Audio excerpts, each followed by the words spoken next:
Man of the moment మీరే కాబట్టి మీతోనే స్టార్ట్ చేయాలి మరి. ఫ్యూ అవర్స్లో యూఎస్లో షోస్ పడిపోతున్నాయి, తర్వాత ఇండియాలో కూడా షోస్ పడిపోతాయి.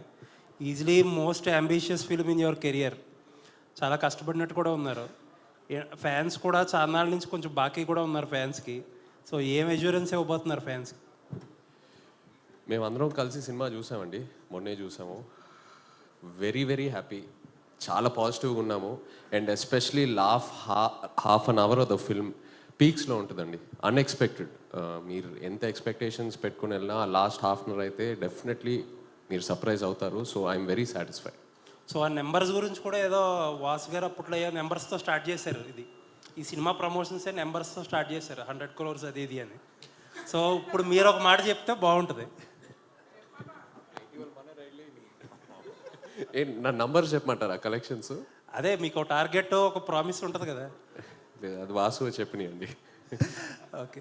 అండ్ సాయి పల్లవి గారిని భయపెట్టేశారా ఏంటి? మొన్న ఒక ఇంటర్వ్యూ చూసా, టార్గెటెడ్ క్యాంపెయిన్స్ ఉంటాయి, నెగిటివిటీ ఉంటుంది అని చెప్పి ఆవిడని మోటివేట్ చేశారంట. ఆవిడ ప్రమోషన్ కూడా అక్కడి నుంచి చాలా జాగ్రత్తగా కాన్షియస్గా చేస్తున్నారు. ఏంటి అంటే మీ లైఫ్లో ఏదన్నా అలాంటి ఎక్స్పీరియన్స్ చేసి నేర్చుకున్న లెసన్ అది? లేదండి, అలా ఏం లేదు. తను మామూలుగా కొన్నిసార్లు ఎక్కువ ఆలోచిస్తుంటుంది, నేను కూడా అలాగే ఆలోచిస్తుంటాను. బట్ చెప్తూ ఉంటాను, don't think too much, just go with it. నీ దగ్గర ఎంతో టాలెంట్ ఉంది, సో అవన్నీ ఎక్కువ పట్టించుకోమాకండి, మీ టాలెంట్ని నమ్మి ముందుకు వెళ్ళండి అని, అంతే, అంతకంటే ఏం లేదు. చైతన్య గారు, ఈ సినిమా గురించి చాలా పబ్లిసిటీ కంటే అంతా బాగా వచ్చింది.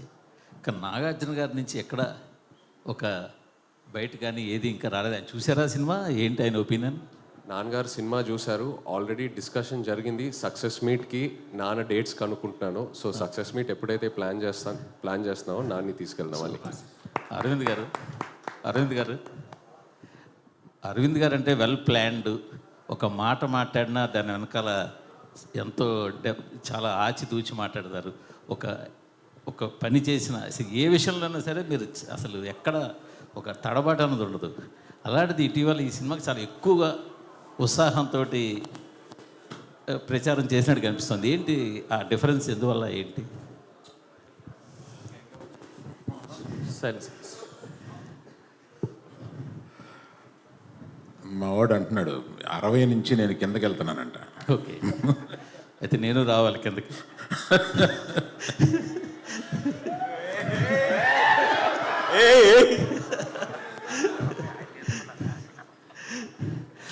కాదు సార్, అంటే మీకు అర్థమైందా మిమ్మల్ని వేసుకున్నారు? అది నాకు కాదు సార్, మాకు ప్రతి ప్రెస్ మీట్లో మామూలే అది మాకు కావాలి, మీకు కొత్తగాని కాదు సార్. మొన్న సరే డ్యాన్స్ చేయడము, సినిమాకి ఎక్కువ చెప్పడం అంతా బాగుంది. కంటిన్యూ 2 సార్లు కొంచెం మాట గబుక్కుని పడిందేమో మీ నోట పొరపాటున, అది ఎక్కువ సోషల్ మీడియాలో ట్రోలింగ్ వైరల్ అవుతుంది. అది మీకు గమనించారా? మీ దృష్టికి వచ్చిందా? బాగా గమనించానండి. మరి దానికి మీ కామెంట్? అంటే నో కామెంట్స్. అంటే కాదు, తడబాట పొరపాట మామూలుగా ఒరిజినల్గా మీరు చెప్పి నో కామెంట్స్. ఇంక నో కామెంట్ అన్న తప్ప పొరపాట. సరే పోలేండి, మీరు నో కామెంట్ అన్న క్వశ్చన్ అడుగుతా.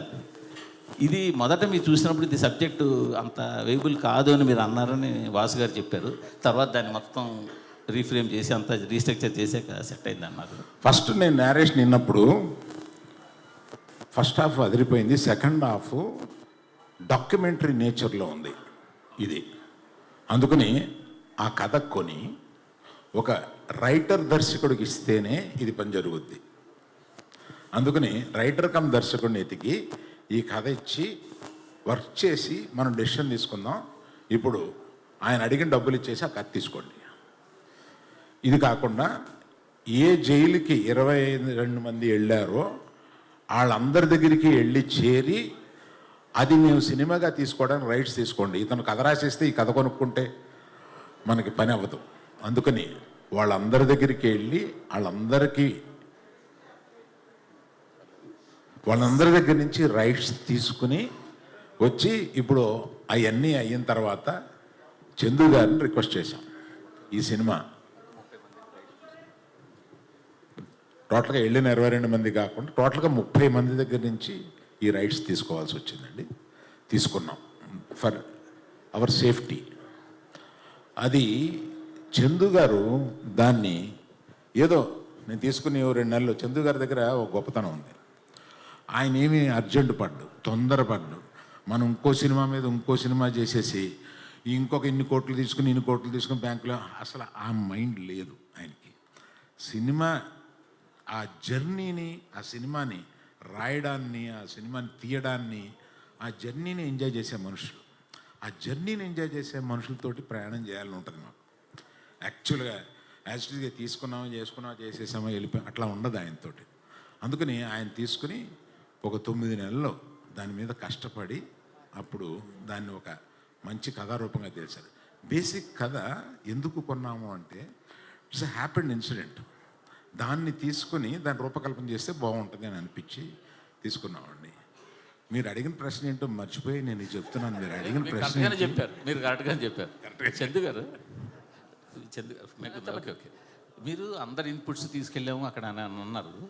లేటెస్ట్గా నిన్న నాకు వైజాగ్ నుంచి అక్కడ fishing harbour union leader phone చేశాడు నాకు. ఏమండి వాళ్ళందరితో మాట్లాడారు. యాక్చువల్గా వాళ్ళ ఫైట్ వెనకాల ఉన్నది మేము వాళ్ళని తీసుకుని వెళ్ళి గుజరాత్ వెళ్ళి అక్కడ ఢిల్లీ వెళ్ళి పోరాటం చేసి మోపిదేవి వెంకటరమణ గారిని కలిసి జగన్ గారిని కలిసి ఫైట్ చేసి తీసుకొచ్చిన తర్వాత వాళ్ళకి 5-5 లక్షల చొప్పున గవర్నమెంట్ నుంచి సాయం అందేలా చేసాము. ఇన్ని చేసిన మమ్మల్ని మాత్రం యూనిట్ అసలు వాళ్ళు చెప్పలేదు. ఆ ఇద్దరు పేరు ఎవరైతే హస్బెండ్ వైఫ్ ఉన్నారో వాళ్ళు చెప్పలేదు. మమ్మల్ని యూనిట్ కూడా గుర్తించలేదు అని చెప్పి అన్నారు. అది రీసెంట్గా నా దృష్టికి వచ్చిందండి. అవునండి, నాకు అంతకుముందు నా దృష్టికి రాల, రీసెంట్గా దృష్టికి వచ్చింది. ఈ రిలీజ్ తర్వాత వాళ్ళని వెళ్ళి కలవడం కానీ అక్కడ ఒక చిన్న ఫంక్షన్ పెట్టుకోవడం కానీ ఏదో చేద్దామని మట్టుకు అనుకుంటున్నామండి. అది రీసెంట్గా మా దృష్టికి వచ్చింది. That will be addressed. Aravind గారు సార్, గీతా ఆర్ట్స్లో మోస్ట్ కాస్ట్లీయెస్ట్ ఫిలిం ఇది. చాలా ప్యాషనెట్గా తీశారు మీరు. బట్ మీకున్న ఎక్స్పీరియన్స్కి, మీకున్న కనెక్షన్స్కి ఈ సినిమాని ఎలా అయినా సరే మార్కెట్ చేసేయగలరు, అమ్మేయగలరు. బట్ ఈ సినిమా 1-2 నెల్లూరు సీడెడ్ తప్పితే ఎక్కడా కూడా అమ్మల. అన్ని చోట్ల మీ ఓన్ రిలీజ్. అది కూడా మీ డెసిషన్ అనే తెలిసింది. ఎందుకు అలా చేయాలని అనుకున్నారు? ఇది కంపెనీ పాలసీ అండి. జనరల్గా అమ్మేయడం అంటూ ఉండదు.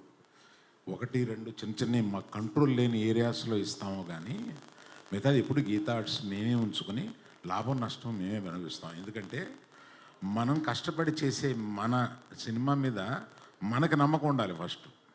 అందుకని ఆ నమ్మకాన్ని మేము మొత్తం క్యాష్లు, మనుషులు, టైము అన్నీ కలిపి దాని మీద పెట్టి బెట్ చేయడం కాదు, దాని ఒక అష్యూరెన్స్ తోటి వెళ్తాం అనమాట. That is the policy. Plus confidence. మేము తీసే సినిమా మీద ఆ కాన్ఫిడెన్సు. మేము ఈ సినిమా మీద ఇంకా ఈ సినిమా అనుకున్న దానికన్నా బాగా ఎక్కువ ఖర్చు అయింది. ఎక్కువ ఖర్చు అయినా కూడా మా వాసు కానీ ఆఫీసులో కొంతమంది కానీ వచ్చి కొంత సేఫ్ అయిపోవడానికి కొన్ని ఏరియాలు అమ్మేద్దామా అని అన్నాను. క్వశ్చన్ లేదు, నేను సినిమా చూశాను, ఏమి అమ్మటం లేదు, మనమే మొత్తం రిలీజ్ చేస్తున్నామని చెప్పాను. ఇది ఒకటి సరిపోయింది. All the best.